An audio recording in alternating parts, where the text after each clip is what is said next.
Hello friends, வணக்கம். வாங்க இன்றைக்கி நம்ம வீடியோவில் சூப்பரான ஒரு லஞ்ச் ரெசிபி சாம்பார் சாதம், அதோட சூப்பரான ஒரு காம்பினேஷனாக உருளைக்கிழங்கு ஃப்ரை ரொம்ப ஈஸியாக ரொம்ப டேஸ்டியாக எப்படி பண்ணுறதுன்னு பார்க்கலாம்.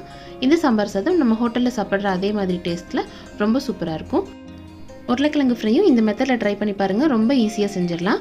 டேஸ்ட் ரொம்ப சூப்பராக இருக்கும். சாம்பார் சாதம் உருளைக்கிழங்கு ஃப்ரை காம்பினேஷன் எல்லாருக்குமே ரொம்ப பிடிக்கும். இப்போ இதை நம்ம ரொம்ப ஈஸியாக டேஸ்டியாக எப்படி பண்ணுறதுன்னு பார்க்கலாம். இப்போ இதுக்கு அரிசி பருப்பு ஊற வச்சிடலாம். 1 டம்ளர் அரிசிக்கு 3/4 டம்ளர் துவரம் பருப்பு கரெக்டாக இருக்கும். அரிசி சாப்பாட்டு பொன்னி அரிசி தான் எடுத்திருக்கேன். அரிசி பருப்பு ரொம்ப நேரம் ஊற வேண்டியதில்லை. நம்ம தேவையான காய்கறியெல்லாம் கட் பண்ணிவிட்டு தாளிக்க ஆரம்பிக்கும் போது வாஷ் பண்ணிவிட்டு ஊற வச்சுக்கலாம். இப்போ இதுக்கு தேவையான காய் எடுத்துக்கலாம். நான் ஒரு குடைமிளகாய் இந்தளவுக்கு பெருசாக கட் பண்ணி எடுத்திருக்கேன். ஒரு முள்ளங்கி, ஒரு கேரட்டு, கொஞ்சம் பீன்ஸு, தக்காளி, சின்ன வெங்காயம் பெரிய வெங்காயம் 2 கலந்து ஒரு கை அளவுக்கு எடுத்திருக்கேன். காயெல்லாம் நம்ம விருப்பம் தான். இன்னும் இதில் முருங்கைக்காய், கத்திரிக்காய், உருளைக்கிழங்கு கூட சேர்த்துக்கலாம். இல்லை காய் இல்லாமல் கூட செய்யலாம்.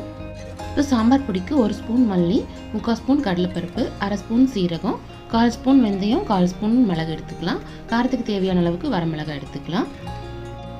இதோட 1 டேபிள் ஸ்பூன் அளவுக்கு துருவின தேங்காய் எடுத்துக்கலாம். இது எல்லாத்தையும் நல்லா வறுக்கணும், அதனால் தேங்காய் துருவி எடுத்துக்கலாம்.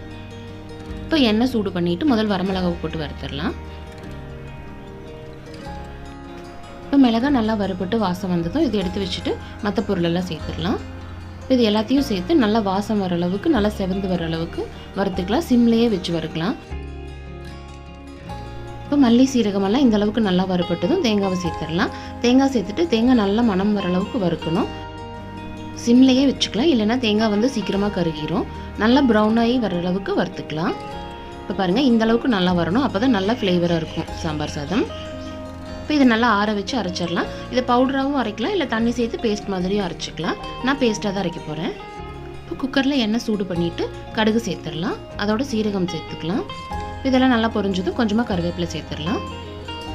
இப்போ இதில் 1 ஸ்பூன் அளவுக்கு பெருங்காயத்தூள் சேர்த்துக்கலாம். இப்போ வெங்காயத்தையும் சேர்த்து வதக்கிடலாம். வெங்காயம் ரொம்ப ப்ரௌனாகி வர வேண்டியதில்லை, ஓரளவுக்கு வதங்கினாலே போதும். இப்போ இதோட தக்காளி சேர்த்துடலாம். மற்ற காய்கறிகளையும் சேர்த்துடலாம். இதில் காய்க்கு தேவையான அளவுக்கு உப்பு சேர்த்துக்கலாம். சாம்பார் சாதத்துக்கு புளிக்கரைசல் சேர்க்கணும், அதனால் புளியை ஊற வச்சு கரைச்சி எடுத்து வச்சுக்கலாம். இப்போ இதில் கொஞ்சமாக மஞ்சள் தூள் சேர்த்துடலாம்.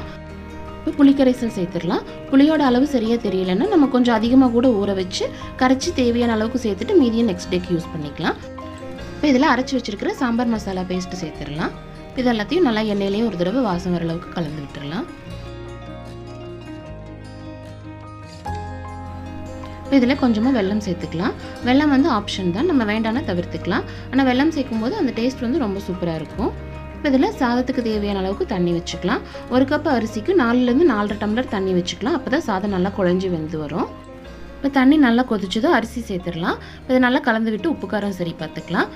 மல்லித்தலை தூவி குக்கர் மூடி விசில் வச்சுக்கலாம். இப்போ சாதம் வேகட்டும், அதுக்குள்ளே நம்ம உருளைக்கிழங்கை கட் பண்ணி ஃப்ரை பண்ணிடலாம். உருளைக்கிழங்கு நம்ம தண்ணி சேர்க்காம தான் ஃப்ரை பண்ண போகிறோம், அதனால இந்த அளவுக்கு பீசஸாக கட் பண்ணிக்கலாம். ரொம்ப சின்னதாக வெட்டிட்டோம்னா மசிஞ்சு போன மாதிரி ஆயிரும். பெருசாக கட் பண்ணோம்னா வேகாது. இப்போ எண்ணெய் சூடானதும் கடுகு சேர்த்துடலாம். இப்போ கடுகு நல்லா பொரிஞ்சதும் கொஞ்சமாக சோம்பு சேர்த்துக்கலாம். ஒரு சின்ன பீஸ் பட்டை போட்டுக்கலாம். இப்போ இதில் அப்படியே உருளைக்கிழங்கு சேர்த்துடலாம். இப்போ கொஞ்சமாக மஞ்சள் தூள் சேர்த்துக்கலாம். கருவேப்பிலை சேர்த்துடலாம். உப்பு சேர்த்துக்கலாம். உப்பு கொஞ்சம் கம்மியாகவே காய் வதங்கிறதுக்கு தேவையான அளவுக்கு மட்டும் சேர்த்துக்கலாம். ஏன்னா இப்போவே அதிகமாக சேர்த்துட்டோம்னா இது வறுவலுங்கிறதுனால சில நேரம் உப்பு அதிகமாகிறதுக்கு சான்சஸ் இருக்குது. அதனால கொஞ்சமாக சேர்த்துட்டு திரும்ப வெந்ததுக்கப்புறம் தேவைப்பட்ட மறுபடியும் சேர்த்துக்கலாம். இப்போ ஸ்டவ் சிம்மில் வச்சுட்டு நம்ம பரட்டி விட்டுட்டே இருக்கலாம். இந்த மாதிரி ஒட்டி வரும்போது நம்ம கரண்டியை வச்சு அதை எடுத்து விட்டுடலாம். அது நல்லா கிறிஸ்பியாக டேஸ்ட்டாக இருக்கும். இதை மூடி வைக்காமல் இப்படியே ஓப்பன்லேயே வச்சு வறுத்துக்கலாம். அப்போ தான் நல்லா கிறிஸ்பியாக இருக்கும் ஓரமெல்லாம். இப்போ பாருங்கள், இந்த அளவுக்கு நல்லா ஒட்டி வரும்போது அதை நம்ம எடுத்து விட்டுடலாம் கரண்டியில். அவ்வளோதான், இது முக்கால்வாசி வெந்துருச்சு. இப்போ இதில் மிளகாத்தூள் சேர்த்துடலாம் காரத்துக்கு தேவையான அளவுக்கு. கொஞ்சமாக பூண்டு தட்டி சேர்த்துக்கலாம், ஒரு 4-5 பல். இது தனி மிளகாய் தூள் தான் சேர்த்துருக்கேன். பூண்டு கடைசியாக தான் சேர்க்கணும். அப்போ தான் ஃப்ரை சூப்பரான வாசனையோட ரொம்ப நல்லாயிருக்கும். இப்போ பாருங்கள், காய் இப்படியே நல்லா வெந்துருச்சு. அவ்வளோதான், உருளைக்கிழங்கு ஃப்ரை சூப்பராக ரெடி ஆயிடுச்சு.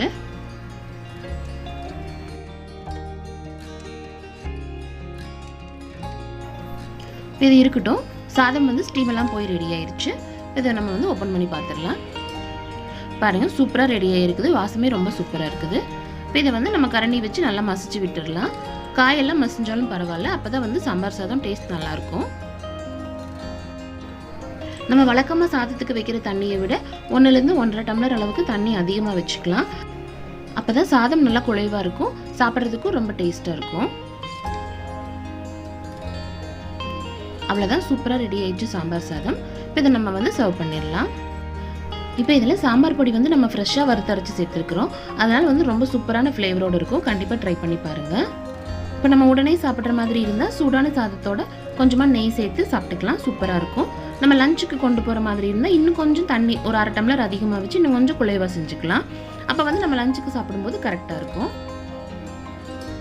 இப்போ நெய் சேர்த்து நல்லா கலந்து சாப்பிடும்போது ரொம்ப ரொம்ப வாசனையோட சூப்பராக இருக்கும்.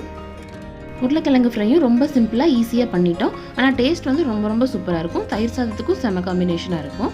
கண்டிப்பாக வந்து இந்த 2 ரெசிபியும் ட்ரை பண்ணி பாருங்கள். இந்த வீடியோ உங்களுக்கு பிடிச்சிருந்ததுன்னா லைக் பண்ணுங்கள், உங்கள் ஃப்ரெண்ட்ஸ் அண்ட் ஃபேமிலிக்கு ஷேர் பண்ணுங்கள்.